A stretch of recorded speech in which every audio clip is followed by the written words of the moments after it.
قرآن پاک میں ایک بڑا گہرا تصور ملتا ہے، وہ یہ کہ وحی کوئی بالکل نئی بات نہیں ہے، بلکہ یہ ہماری اپنی فطرت کے لیے ایک یاد دہانی ہے۔ تو آئیے آج اسی طاقتور خیال کی گہرائی میں اترتے ہیں۔ اچھا، سب سے پہلے تو یہ دیکھیں کہ یہ پیغام کہاں سے رائے، اس ذات کی طرف سے جس نے زمین اور بلند آسمانوں کو بنایا۔ یعنی یہ کوئی عام بات نہیں، بلکہ ایک کائناتی حقیقت کا بیان ہے۔ اور یہ ہے وہ آیت جو اصل میں ہماری آج کی گفتگو کا مرکز ہے، بلکہ یہ تو خوف رکھنے والوں کے لیے صرف ایک یاد دہانی ہے۔ یہاں بات ایک خاص قسم کے لوگوں کی ہو رہی ہے، اور یہی بات ہمیں ایک بہت اہم سوال کی طرف لے جاتی ہے۔ ایک یاد دہانی؟ لیکن بھائی کس چیز کی؟ آخر وہ ایسی کون سی بھولی بسری بات ہے جو یہ پیغام ہمیں یاد دلانے آیا ہے؟ تو اس سوال کا جواب فطرت کے تصور میں چھپا ہوا ہے۔ یہ یاد دہانی اس روحانی بنیاد کی ہے جو ہر انسان کے اندر پیدائشی طور پر موجود ہے۔ تو فطرت ہے کیا؟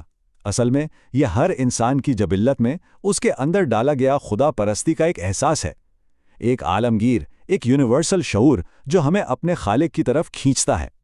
اس کو سمجھنے کا سب سے آسان طریقہ شاید ایک اندرونی قطب نما کا ہے، ایک کمپس جو قدرتی طور پر الہی حقیقت کی طرف اشارہ کرتا ہے، اور یہ ہم سب کے اندر بائی ڈیفالٹ نصب ہے۔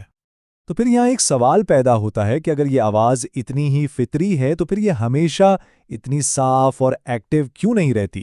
آخر کیوں ہر کوئی اسے سن نہیں پاتا؟ اس کی وجہ یہ ہے کہ ہماری فطرت کی آواز کو کچھ بیرونی چیزیں دبا سکتی ہیں۔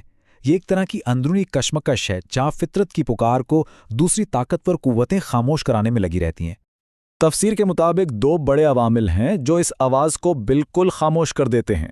ایک ہے منفی تربیت، یعنی ہمارا ماحول، ہماری پرورش، اور دوسرا ہے معاشرے کے وہ مخالف رجحانات جو ہمیں فطرت کے راستے سے بالکل ہٹا دیتے ہیں۔ اچھا، اب ہم واپس یاد دہانی کے تصور کو اس سوئی ہوئی فطرت سے جوڑتے ہیں۔ وحی کا کام یہی ہے کہ وہ اسی بھولی ہوئی حقیقت کو دوبارہ سے جگائے۔ اسی لیے تو قرآن صرف خوف رکھنے والوں کے لیے ایک یاد دہانی ہے۔ یہاں خوف کا مطلب وہ حساسیت ہے جس کی وجہ سے انسان کی فطرت منفی اثرات کے نیچے پوری طرح سے دب نہیں جاتی۔ یہ وہ لوگ ہیں جن کا اندرونی کمپاس ابھی بھی کام کر رہا ہے، بھلے ہی تھوڑا کمزور پڑ گیا ہو۔ تو ایسے لوگوں کے لیے یہ پیغام کوئی نئی یا اجنبی بات نہیں ہوتی، بلکہ یہ تو ایک ایسی سچائی کی بازگشت ہے جسے وہ اندر سے پہلے سے ہی جانتے ہیں، بس بھول گئے تھے۔ یہ بالکل ایک سوئی ہوئی حقیقت کو جگانے جیسا ہے۔ اور یہ جو یاد دلانے کا کام ہے یہ صرف قرآن تک محدود نہیں ہے۔ سچ تو یہ ہے کہ یہی تصور تمام پیغمبروں کے مشن کا، ان کے کام کا مرکز رہا ہے۔ تاریخ میں جتنے بھی انبیاء بھیجے گئے ان کا بنیادی مقصد ہی یہی تھا، انسانوں کو وہ عہد یاد دلانا جو ان کی فطرت میں پہلے سے موجود ہے۔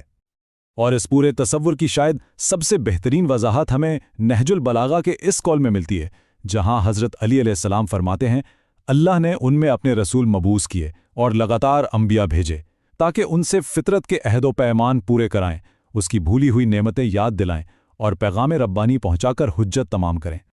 یہ قول انبیاء کے مشن کو 3 بالکل صاف مراحل میں تقسیم کر دیتا ہے۔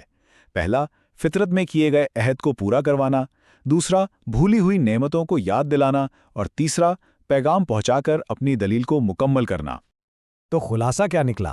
حاصل کلام یہ ہے کہ وہی کوئی باہر سے آنے والی نئی آواز نہیں ہے، بلکہ یہ تو ایک اندرونی گونج ہے۔